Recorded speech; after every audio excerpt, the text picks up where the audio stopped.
The wind howled across the frozen road like something alive and angry, driving needles of snow into my face as I stood outside the general store in Lindenfell. 32 years old, I had spent the last 7 years alone on my farm at the northern edge of the valley. My parents were gone, taken by the plague that swept through the region, and I was left with 300 head of cattle, a dozen horses, a chicken coop that never stayed quiet, several acres of barley, and a wooden house far too large for one man. The silence inside those walls had started to feel heavier than any winter storm. I needed a wife, not just for company, but for the shared labor, the shared fire, the chance to build something that might outlast me. 3 months earlier, I had written to the border convent, a place known for helping poor girls find honest marriages. The reply came from Vera Thorne, a 23-year-old orc woman. In her careful handwriting, she listed what she could do: cook simple meals that would keep through winter, tend livestock without fear, mend clothes, keep stores, work a garden. She said she was not afraid of hard farm life. I wrote back that I would welcome her to Lindenfell. We would speak face to face. If both of us agreed, we would marry. If not, she could stay long enough to find safer work elsewhere. That was the arrangement. That morning, the sky was the color of old iron. I waited with my hat pulled low, heart beating harder than it did when I faced a mad bull. The mail coach finally creaked into view, wheels grinding on the frozen ruts. The driver gave me a curious glance, but said nothing as he pulled the brake. The first to step down was Vera. She was tall, broad-shouldered, her green skin darkened by wind and sun. Her black hair was braided tight against her scalp, and her old cloak, though patched, was clean.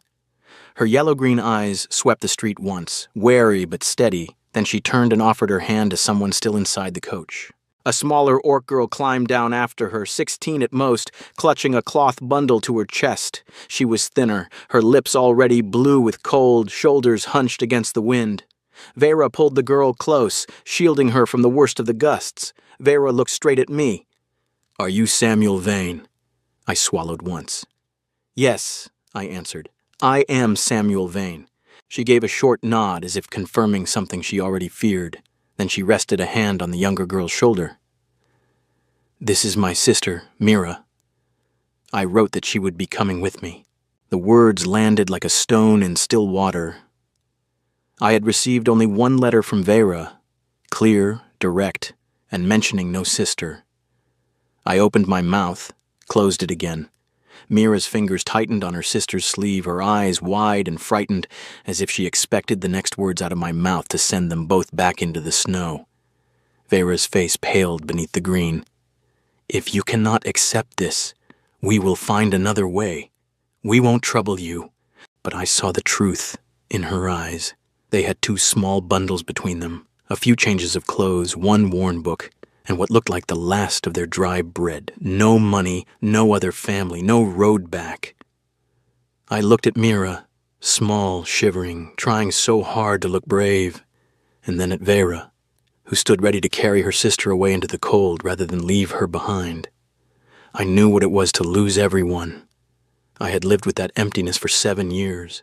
"My farm is short of hands," I said. "If Mira is willing to learn, I need someone to tend the chickens, gather eggs, help in the kitchen, and dry herbs. The work is honest."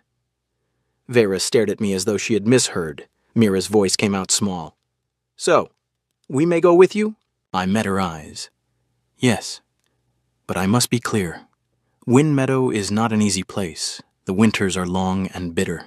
The labor is heavy, the house stands far from the village. If you hoped for something soft and quiet, you will be disappointed." Vera lifted her chin, the way a warrior might before battle. "We do not fear hard work. We only fear being parted." Those words struck something deep in my chest. I had expected a woman looking for shelter. Instead, I saw a sister who would walk through snow and strangers rather than abandon the last of her blood. "Then get in my wagon," I said. "Darkness comes early." I helped them load their few belongings. As the wagon rolled away from the store, I felt the eyes of the village on us, curious, doubtful, some already whispering. Samuel Vane, the quiet farmer, had not brought home 1 orc bride. He had brought 2. Vera sat beside me on the driver's bench, one arm around Mira, who was already half hidden under the blanket I kept in the wagon. Before I could even think, I shrugged off my heavy sheepskin cloak and passed it to the girl. Mira clutched it like a lifeline. Vera looked at me, surprised. You didn't have to do that. If your sister falls ill before we even reach the farm, I said gruffly, I'll have lost a day's work for nothing. She knew I was trying to sound practical so she would not feel indebted. The corner of her mouth twitched, just the faintest hint of understanding. The road north was rough, the wind sharp. Mira shivered despite the cloak. Vera kept her close, murmuring something in their own tongue that sounded like reassurance. I kept my eyes on the horses and tried not to think too hard about what I had just done. I had come to meet one wife. Instead, I was bringing home two strangers who had nowhere else to go, and for reasons I could not yet name, that felt less like a mistake and more like the first right thing I had done in years. The journey from Lindenfell to Wind Meadow took nearly half a day. The wind tore across the open fields like it had a grudge to settle, driving fine snow into every gap in our clothing. Mira huddled against her sister, the sheepskin cloak I had given her pulled tight around her narrow shoulders, but she still shivered hard enough that I could hear her teeth click together over the creak of the wagon wheels. I glanced sideways at Vera. If she falls ill before we even reach the farm, I'll have lost a day's work for nothing. Vera's yellow-green eyes flicked to me, then away. You didn't have to do that. I kept my voice gruff. I know. She understood what I was doing, sounding practical so she wouldn't feel like she owed me more than she already did. The corner of her mouth tightened, but she said nothing else. Mira pulled the cloak higher and leaned into her sister's side, silent.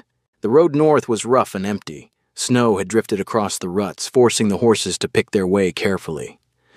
As the miles passed, Vera began to speak, her voice low so it wouldn't carry above the wind. Our father was a tanner in a small orc village to the east, she said. He was good with hides, strong hands, steady knife. After our mother died of the same plague that took your parents, he started drinking. The debts grew faster than the hides he could finish. When he died 2 winters ago, the creditors took the house, the tools, everything. They told us to leave by sunrise. I could have gone alone, found work as a wife or a laborer somewhere. But Mira, she looked down at the girl tucked against her. She's not as strong as I am. She's clever, though. She learns fast. She only needs a place where no one will chase her away. I kept my eyes on the horses, but my chest felt tight. I knew that kind of loss too well. The sun was bleeding out across the western hills when Wind Meadow finally appeared in the fold of the valley. The big wooden house with its stone chimney, the long cattle barn, the hay shed, the well, and the fences running all the way to the tree line. Vera studied everything with quiet, measuring eyes. Mira whispered, "It's so wide." "Wide enough that one man can go half mad from the quiet," I said. Inside the house was clean but cold, one sturdy table with a single chair I usually used, windows without curtains, a small hearth, bare walls, 2 bedrooms, and a loft. I led them to the east room, the warmer one, with its own inside bolt on the door. "There's a latch," I told them. "You can lock it from inside." Mira stared at the iron bolt for a long moment as if she couldn't quite believe it was real.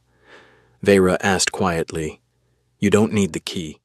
"It's your room now," I said. "You keep it." I had planned a simple pot of beans and salt pork for supper. Before I could start, Vera asked if she could use the hearth. I stepped back and watched her work. With nothing more than the salt pork I had, a little flour, some dried onions, and the last of the winter carrots, she made a thick soup that filled the whole house with a smell I hadn't known in years. Mira moved around her like they had done this 1,000 times, setting out bowls, wiping the table, adding more wood to the fire until the flames danced high. When we sat down, the room felt different. Not just warmer, alive. I ate slowly, tasting every spoonful. For 7 years, I had eaten to stay alive. Tonight, the food tasted like something worth remembering. After the bowls were empty, Mira spoke, her voice small but determined. "I can work. I won't eat for nothing." I looked at her. "What can you do?"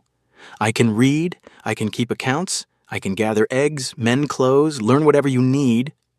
She hesitated, then added, "I'm good at learning." I couldn't help the short laugh that escaped me. Knowing how to learn is rarer than you think. Mira's cheeks darkened with a faint green blush. For the first time since I had met her, The corners of her mouth lifted in a real shy smile. When Mira finally climbed the stairs to their room, Vera stayed behind by the hearth. She stood with her back to me for a long moment, then turned. "Thank you," she said, "for not sending her away." I set the last bowl down. I already told you, I need the help." She met my eyes straight on. "You don't have to lie to save our pride." I let out a slow breath. "Then I'll speak plain. I know what it feels like to lose the last of your blood. I won't be the man who makes you lose yours." Vera was quiet for so long I thought she might not answer. When she did, her voice was rough. "We won't be a burden." She turned and walked up the stairs without another word. That night I lay in my own bed and listened to the house breathe in a way it never had before. Soft footsteps crossed the floor above me. I heard Mira cough once, lightly. Then the creak of the bed as Vera rose to pull another blanket over her sister. The faint crackle of the banked fire downstairs, the low murmur of Vera's voice, too quiet for words but steady and comforting. For the first time in 7 years, the big wooden house did not feel empty. I didn't know where the marriage between Vera and me would lead. I didn't even know if it would happen at all. But I knew one thing with absolute certainty as I closed my eyes. This house had changed in the space of a single evening, and for the first time in a long time, the silence inside it felt like the beginning of something instead of the end. The next morning I woke before dawn the way I always did, expecting the same empty house and the same cold floor under my feet. Instead, I heard the faint creak of the front door and the soft clink of the water bucket. I pulled on my boots and stepped outside. Vera was already at the well, hauling up the heavy bucket with steady, powerful pulls. Frost clung to her braids and the shoulders of her cloak. Mira was in the chicken coop, moving carefully among the birds, gathering eggs into a woven basket without startling a single hen. Both of them had risen before me and started the day's work without being told. I crossed the yard. "You didn't have to begin before I gave you tasks." Vera set the full bucket down and wiped her hands on her cloak. "If we live here, we work. That was the agreement." There was no defiance in her voice, only quiet certainty. I nodded and led them to the horse stable first.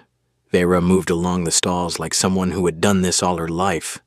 She checked hooves, ran her hands down legs, and paused at the big bay gelding I used for plowing. "This one's shoe is loose," she said, pointing. "Another day and he'll throw it."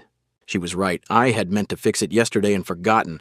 While I held the horse, she fetched the tools and worked the nails back into place with quick, sure movements. Later, in the grain shed, she found 2 torn sacks and mended them with thick thread and a heavy needle she produced from her own small bundle. When we reached the cattle barn, she stopped beside a young cow that had seemed fine to me the night before. "This one has a touch of fever," she said. "Her eyes are cloudier than the others. She needs warmth and a little salt in her water." I checked. The cow's ears were hot. I had missed it completely. "Who taught you?" I asked. "Poverty," she answered simply. "When you're poor, you learn to see what can die if you don't notice it."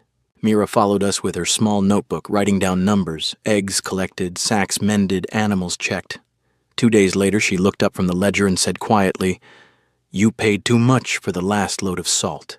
The merchant in Lindenfell sells it for 2 coppers less per sack, and the barley is stored too close to the north wall.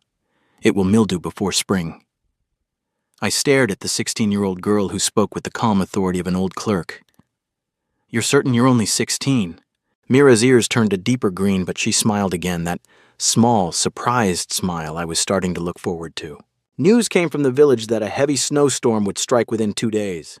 I had planned to spend the next week reinforcing the long cattle barn roof alone. Now I had help. Vera climbed the ladder with me, holding beams while I nailed new planks. Mira stood below, handing up nails and marking which sections still needed patching. We worked from first light until the last of the daylight bled away. Our hands grew raw from the cold. But by nightfall, the barn roof was solid, and the cattle could be brought in from the far pasture before the storm hit. Each evening, the rhythm of the house settled into something new. Vera cooked, thick stews, flatbreads baked on the hearthstone. Mira kept the accounts and read aloud from the old book she had carried with her, stories of distant mountains and forgotten herds. I sat at the table repairing harnesses or sharpening tools, listening to their voices fill the rooms that had been silent for 7 years. Sometimes Vera scolded me for coming to the table with dirty hands. I found myself smiling when she did it. One night, after Mira had gone up to bed, I said to Vera, about the marriage, "We don't have to rush it." She looked up from the pot she was scrubbing, surprised. "I came here expecting to be asked on the first day." I met her eyes. "You came here because you had no other choice. I won't make you feel trapped. We can wait. We can see what this place feels like when it's not just survival." Vera was quiet for a long time. Then she said, "I was ready to be demanded. I wasn't ready to be given time." The storm arrived that same night. Wind screamed against the walls like a living thing trying to get inside. I lay awake listening, waiting for the terrible crack of a collapsing barn roof. It never came. The repairs held, the cattle stayed warm and dry. At some point in the darkest hours, I heard footsteps. Vera stood at the window in the main room watching the white fury outside. She spoke without turning. "If you had turned us away that day in Lindenfell, we would have died on the road." I rose and came to stand beside her. Snow swirled against the glass. "And if you two hadn't come," I said, "I might have lost half the herd tonight." She looked at me then. No words passed between us, but something shifted in the silence, something like acknowledgement, like the first thin thread of trust. When the storm finally blew itself out the next morning, the farm stood untouched. The barn roof was intact, the cattle lowed contentedly, the chickens scratched in the fresh snow. The house itself felt warmer, even with the fire banked low. I stood in the yard looking at the 2 Orc sisters who had arrived with nothing but 2 small bundles and a fierce determination not to be separated. They were not burdens. They were the reason this place had survived the first real test of winter without me breaking my back alone.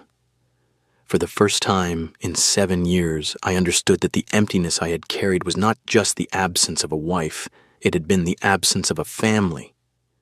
And somehow, without meaning to, I had stopped being alone. The first clear day after the storm, we hitched the wagon and rode down to Lindenfell for supplies. Bolts of wool cloth, yeast for bread, lamp oil, and salt.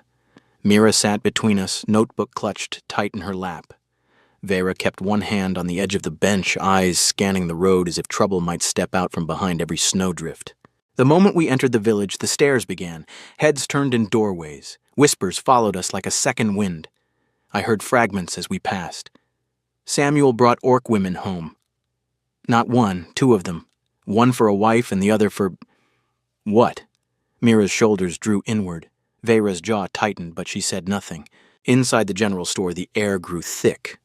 Old Mr. Thorne, the shopkeeper, set down his ledger and looked from me to the 2 Orc sisters at my side. "Samuel," he said carefully, "these 2 girls, they your hired help or something else?" I felt every eye in the store on us. I set the list of supplies on the counter and answered loud enough for the whole room to hear. "They are people of Windmeadow. They live at the farm. They work the farm. They belong there." The silence that followed was absolute. Vera turned her head and looked at me. I kept my eyes on Mr. Thorne, but I felt her gaze like a touch. I had just placed both of them under my name in front of the entire village. There was no taking it back. Before we could finish loading the wagon, heavy boots crunched across the snow. Harlan Crow strode up, broad and well-fed, the man who had tried twice to buy my land when I was struggling alone. He stopped a few paces away, smiling the way a wolf smiles at a lame sheep. "Heard you took in a pair of orcs, Vane. One for the marriage bed and one for the scullery, is that it?" His voice carried. "Didn't think you had the stomach for that kind of charity." Vera stepped forward before I could answer. "I am no scullery maid, and I am not charity." Harlan's eyes slid over her like he was measuring livestock. "Feisty. That'll wear off once winter bites harder." I put my hand on the hilt of the knife at my belt. "You've said your piece. Move on." He laughed once, short and ugly, then walked away. But I knew him. He wasn't finished. 3 days later, the inspection team arrived at the farm. 4 men wearing the Lord's colors, led by a hard-faced captain. They carried a complaint, they said. Someone had reported me for sheltering undocumented orcs through the winter, breaking the border settlement laws. Mira dropped her notebook in the snow. The pages fluttered open, showing neat columns of numbers she had kept since the day she arrived. Her hands shook so badly she couldn't pick it up. I stepped between her and the captain. I have a contract, temporary work agreement signed by both of them, witnessed at the store in Lindenfell. They are not vagrants. They are workers on my land. The captain took the paper I offered, but his eyes stayed cold. He looked past me at Mira. "Girl, are you being forced to stay here?" Mira's voice trembled, but she lifted her chin the way I had seen Vera do. "No, sir. This is the first place in my life where someone asked me where I wanted to be." The captain grunted, clearly unhappy with the answer. At that exact moment, one of the team's horses screamed and reared, eyes rolling white. It had wandered into a patch of frost-bitten grass near the barn and eaten something poisonous. The rider was thrown hard. The horse bucked wildly, threatening to break a leg or worse. Vera moved without being asked. She walked straight to the panicked animal, voice low and steady. She took a handful of salt from her pocket, mixed it with water from the trough, and rubbed the mixture along the horse's belly while murmuring words I couldn't catch. The horse's ears flicked. Its breathing slowed. She kept one hand on its neck, whispering, until the tremors stopped and the animal stood quiet, flanks still heaving but no longer fighting. The captain watched the entire thing. When Vera stepped back, he studied her for a long moment, then handed my contract back without another word. "We'll be leaving now. See that the paperwork stays in order." They rode away. Harlan's first attempt had failed. That same night the trouble came darker. I woke to Vera shaking my shoulder. "The north fence," she said. "Something's wrong." We saddled horses in the freezing dark and rode out. The top rail of the fence had been cut clean through. Half the herd was already drifting toward the steep ravine where the snow hit a deadly drop. We galloped along the line, shouting, turning the cattle back one terrified animal at a time. Mira stayed at the house and lit every lantern we owned on tall poles so we could see our way home through the blowing snow. By the time the last cow was safe, Vera's hands were bleeding from the wire and the cold. Her face was pale, lips almost gray. I wrapped her fingers in clean cloth by the fire while she sat without complaint. We both knew who had cut that fence. Harlan Crow wanted the farm badly enough to risk killing livestock, and us, along with them. I stood up, reaching for my coat again. "I'm riding to his place right now." Vera caught my wrist. Her grip was iron. "He wants you to strike first. He wants the village to see you as the violent one who shelters orcs and attacks honest men. Don't give him that." Mira appeared at the top of the stairs, notebook in her small hands. "We collect proof instead," she said. "Hoof prints in the snow. The cut marks on the rail. This piece of leather I found caught on the wire. It has the Crow brand burned into it." I looked at the two of them, one tall and battle-hardened, one small and quick-minded, and felt something settle deep in my chest. I was no longer making every decision alone. The next morning we rode to the captain with the evidence. Harlan was summoned, blustered, denied everything. The captain looked at the branded leather, the clean cuts, the hoof prints that matched Harlan's horses, and gave his warning. Harlan lost his grazing rights on the common land for the coming spring. The village began to understand. The two orc sisters were not the danger. The danger had been the man trying to destroy what we had built. That night Vera sat beside the hearth, bandaged hands resting in her lap. The fire painted gold across her green skin. She looked at me for a long time before she spoke. "You called us people of Wind Meadow, in front of the whole village." I nodded. I didn't lie. She was quiet again, then very slowly she moved her hand across the space between us until her fingers rested lightly against mine. Not grasping, just touching. A beginning. Outside the wind moved through the empty fields, but inside the house the fire burned steady and warm. For the first time I understood that the family I had waited for had not come in the shape I expected. It had come in two pairs of yellow-green eyes, two determined hearts, and the quiet courage to stay. When the snow finally melted and the first green shoots pushed through the mud of Wind Meadow, the farm looked like a different place. The barn roof no longer sagged. The fences stood straight and tight. Smoke rose steady from the chimney every morning, and the ledger Mira kept showed every sack of barley, every egg, every copper earned or spent. The cattle had come through the winter fat and healthy. For the first time in 7 years, I walked the fields and felt something close to pride instead of just survival.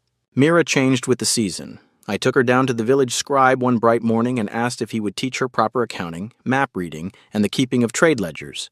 The old man raised an eyebrow at the young orc girl standing quietly beside me, but after he saw how neatly she could copy numbers and how quickly she understood weights and measures, he agreed. Twice a week she rode down with me or walked the 3 miles alone, her notebook tucked under her arm like a shield. Vera worried the first few times. "The village still whispers," she said one evening while we mended harnesses by the fire. "What if someone says something cruel?" "Then she'll learn how to answer them," I replied. "She can't spend her life hiding behind these walls. She needs a future of her own." When Mira returned that evening, she ran straight to me in the yard, threw her arms around my waist and pressed her face into my coat. For a moment she said nothing, then very softly against the wool she whispered, "Thank you, An Samuel." The name caught in my throat. I stood there with my hands hovering above her shoulders, afraid that if I moved I might break whatever fragile thing had just been offered. It was the first time she had called me anything but Sir or Master Vane. I closed my eyes and rested one palm lightly on the back of her head. "You're welcome, Mira," I managed. That afternoon, I rode out with Vera to check the high pasture fence. Spring sunlight lay warm on the new grass.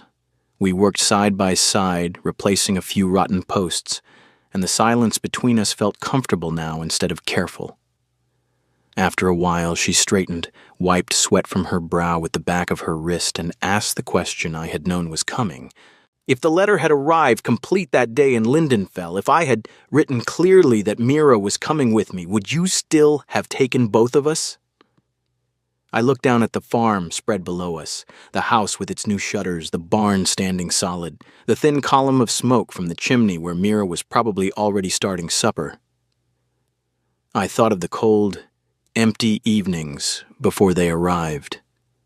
I thought of the way the house had felt alive since the night they first slept under its roof. "I might have been more afraid," I admitted. "I might have spent longer telling myself it was impossible, but in the end, yes, I would still have taken you both." Vera turned the post hammer slowly in her hands. "Why?" "Because I needed more than a wife," I said. "I needed a family. I just hadn't let myself admit it until the two of you stood there in the snow and refused to leave each other behind." She didn't answer right away. The wind moved through the young barley like a soft hand. When she finally spoke, her voice was quieter than I had ever heard it. "I came here ready to be useful. I didn't come here expecting to be wanted." I set the hammer down. "You are wanted, Vera. Both of you." A few evenings later, I took her down to the little stream behind the house where the water ran clear over smooth stones. The sun was setting, painting the hills gold and rose. I had carried a small silver ring in my pocket for days, simple, no stones, just a clean band I had asked the village smith to make from an old coin. I took it out now and held it between us. "Vera Thorne," I said, "the day you stepped off that coach, I thought I was meeting a wife. Instead, you brought me a sister who needed protecting, a pair of hands that knew how to work, and a heart that refused to break even when the world tried to break it. I don't want you to marry me because a letter once said you should. I want you to marry me because you choose this farm, this life, and me." She looked at the ring, then at my face. Her eyes glistened. "I once believed my only duty was to keep Mira alive," she said. "Here she is growing, learning, laughing, and She swallowed. "For the first time, I am allowed to want something for myself. I choose this place. I choose you." She held out her hand. I slipped the ring onto her finger. It fit as though it had been waiting for her. I pulled her close and felt her arms come around me, strong, steady, unafraid. In that moment, every lonely winter I had lived through seemed to dissolve like frost under spring sun. The wedding was small and quiet, held on the wide porch of the house a week later. Mira wove wildflowers into her sister's dark braids. The The village captain, the old scribe, and a handful of neighbors who had stopped whispering and started nodding came to stand as witnesses. No grand feast, no fine clothes, just the three of us, the warm wind, and the land we had saved together. Vera spoke her vows in a clear, carrying voice. I will stand beside you through storm and drought, through lean years and full ones. I will be your wife, your partner, and your family. I answered, I will never ask you to choose between love and blood. This house belongs to all of us now. After the simple words were spoken, Mira hugged us both so tightly I thought my ribs might crack. She was crying and laughing at the same time. In the years that followed, Mira grew into the farm's sharp-eyed manager. She kept the ledgers better than I ever could and eventually traveled to larger markets to sell our cattle and barley at the best prices. Vera gave birth to our first child 2 springs later, a strong boy with his mother's green skin and my stubborn jaw. The farm became known as a place where those who had lost their own families could find honest work and a fair wage. Orc and human worked side by side without fear. I still rise before dawn. But now when I step outside, I hear Mira's voice teaching her little brother how to count the new calves, and Vera's low laugh as she lifts our son onto her shoulders so he can see the herd grazing across the valley. The big wooden house no longer feels too large. It feels exactly the right size for the family that found its way to me on a freezing winter morning when I could have said no. I once waited for a wife. What arrived instead was a sister who needed safety, a woman who refused to abandon her, and the courage to open my door wider than I had planned. In the end, they gave me back something I had not known I had lost, the simple, stubborn, beautiful fact of belonging. And every morning when I look across the fields, I know the truth. I almost missed that day in the snow. I did not rescue them. They rescued me.